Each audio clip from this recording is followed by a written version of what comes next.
consecuencias de la misma.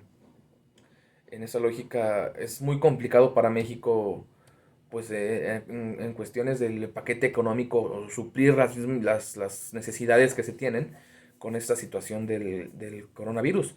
Porque la productividad de la nación, si bien hay algunos sectores que más o menos han tratado de sobrevivir, la mayoría de ellos están en crisis.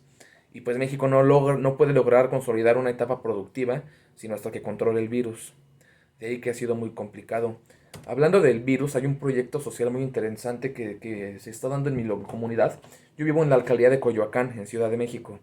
Este política, proyecto social se llama Mercomuna. Solamente aplica para la gente que vive en la alcaldía de Coyoacán. Total, hay una base de datos de la lechería Liconza. Esta lechería es del Estado y tiene un registro de la gente que tiene menores recursos y que lo solicita esa petición de parte de esto. Y de esa manera saben, más o menos tienen un registro objetivo en donde se sabe qué personas tienen necesidades y un cierto grado de desventaja o de pobreza frente a otro tipo de sectores, ¿no? En esa lógica, este programa Mercomuna, utilizando esta base de datos de la lechería Liconza, pues se regala o reparte unos vales de 1,000 pesos. Esto se hace en dos parcialidades, 500 pesos cada una y una por mes, o sea, es decir, 500 pesos un mes, 500 pesos el siguiente, para estas personas que están afiliadas a esta lechería Liconza. Y también afilia, a petición de parte, a empresas privadas que sean de consumibles básicos. Por ejemplo, carnicería, una tiendita, ropa barata, cuestiones así que son negocios privados, ¿no? No se pueden ingresar en este programa grandes industrias ni grandes empresas. Total, en esa lógica, el programa Mercomuna otorga estos vales a estas personas y estas personas pueden ir a intercambiarlos por productos de estas empresas pequeñas privadas. Después las empresas privadas acuden con los vales a la alcaldía y pues se les cambia por un cheque para que puedan cobrar en efectivo esta cuestión. Es decir, el Estado, en este caso la alcaldía de Coyoacán, absorbe el gasto de las personas y también otorga el dinero a las empresas pues, que están otorgando ese producto o servicio básico. Es una política social muy interesante que se me ocurrió ahorita, que está utilizándose en pro de tratar de solventar o de sobrevivir a esta crisis generada por el COVID. Bueno, otro tema más. Vamos a hablar de las formas de Estado. Hay diversas organizaciones que la historia ha demostrado a partir del Estado, entre ellas políticas, como lo son la monarquía, el feudalismo, la república, y otras que son sociales, como el socialismo o el capitalismo. Bien, hablemos de la monarquía. La monarquía pues, es donde habían reyes. Todo el poder recae en una persona que toma decisiones sobre su reino, sobre la gente, sobre cómo se administran y se gastan los recursos. Esta cuestión es peligrosa a veces, y de hecho ya no existe en ninguna parte del mundo de manera natural. No existe una monarquía absoluta, porque pues había muchos abusos de poder. Y pues eso el Estado lo resentía, su pueblo sobre todo. Otro tipo de organización del Estado es el feudalismo. En esta organización hay un sistema de clases, hay personas que se dedican a cierto sector, hay burócratas, hay personas que se dedican a la agricultura, otras nada más se dedican a generar, por ejemplo, ropa o protección para alguna guerra, ¿no?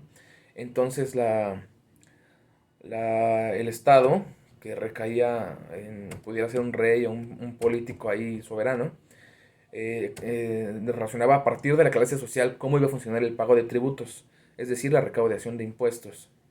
Y a partir de ahí, pues se solventaban todas estas cuestiones, ¿no? Pero de una u otra manera, al igual que la monarquía, si bien aquí ya había un sistema un poquito más identificado de clases sociales, pues así seguía habiendo una cabeza principal que era la que manejaba toda esta cuestión, a pesar de que se llegaba de otras personas, pues que le aconsejaban, ¿no? De un consejo.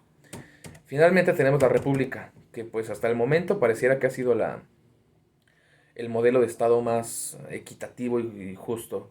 En este modelo existen instituciones que son electas por el mismo pueblo directamente o por representantes del mismo. La república es un estado, es una forma de estado que, por ejemplo, México tiene en su momento, ¿no? En este momento. Por otro lado, tenemos organizaciones sociales como el socialismo y el capitalismo. En el socialismo se divide en dos etapas. Es el comunismo. El socialismo es una primera etapa en donde toda la gente trabaja tiene el mismo valor de trabajo. A todos se les pagan lo mismo, sin importar a qué se dediquen. Y pues a fin de cuentas todos reciben un mismo salario o un mismo bien o un mismo servicio con el cual se retribuyen sus labores, y pues así se supone, en teoría, que existe una igualdad real y efectiva. Por otro lado está el capitalismo, en donde se da valor particular a cada uno de los labores o actitudes que hace cada persona. Hay una gran lucha entre los dos porque ninguno de los dos sistemas es perfecto. La crítica del socialismo es que deja de identificar al individuo. No existe ninguna manera en la que el individuo pueda resaltar por sí mismo, porque se le miden con la misma vara que cualquier otro más. Y en el capitalismo hay cierta injusticia porque grandes empresas que tuvieron el poder en un momento determinado de la historia, pues pueden, dependiendo de su buen manejo, pues seguir conservándolo, por lo tanto es imposible competir en contra de ellas. Entonces esas son las organizaciones sociales, el socialismo y el capitalismo. En esa lógica se debe diferenciar también qué significa lo público, lo privado y lo gubernamental. Hablemos de lo público. Lo público es aquello que le concierne a toda la gente. Le concierne al Estado, porque él es el que brinda estos servicios o recae en él estas necesidades que son públicas porque todo el pueblo lo resiente, y también pudiera resentir en el pueblo, porque son ellos los que, pues, a fin de cuentas son los docentes soberanos y los que en realidad tienen estas necesidades que solventar, y pues estas necesidades pudieran considerarse que son cuestiones sociales y públicas. Por el otro lado está lo privado, que es aspectos que se dan entre individuos sin que el Estado meta la cuchara, digamos, ¿no? Sin que estuviera presente. Estas relaciones mercantiles o civiles pueden darse entre ciudadanos, como por ejemplo poner una tienda, vender determinado producto o comercializar determinado servicio. Finalmente está lo gubernamental. En el aspecto gubernamental se da la administración del gobierno, digamos, es decir, cómo va a dividirse las instituciones del Estado y cuáles van a ser las labores de cada uno. Finalmente voy a hablar de lo más importante, de lo que tiene que ver realmente este video, que es el ciclo de las políticas públicas. Cuando se habla de un ciclo, se habla como si fuera de un círculo, algo que inicia, que continúa, que pareciera finalizar, pero que vuelve a retomar el inicio para seguir dando vueltas. En esta lógica, el ciclo de las políticas públicas funciona similar. Hay una formulación y la definición de alternativas de un problema.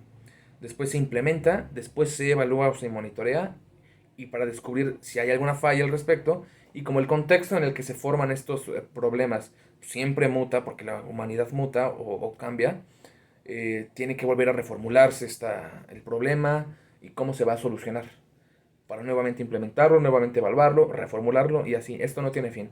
Una política pública podría decirse que es perfectible. Nunca llega a un punto en donde solventa todas las necesidades, sino que tiene que estar constantemente revisándose para que se vaya corrigiendo sus problemas y pues se pueda seguir creciendo. Primera etapa del ciclo de las políticas públicas está la formulación. Esta cuestión se divide en dos. En la definición del problema público, es decir, saber cuál es el problema y su origen.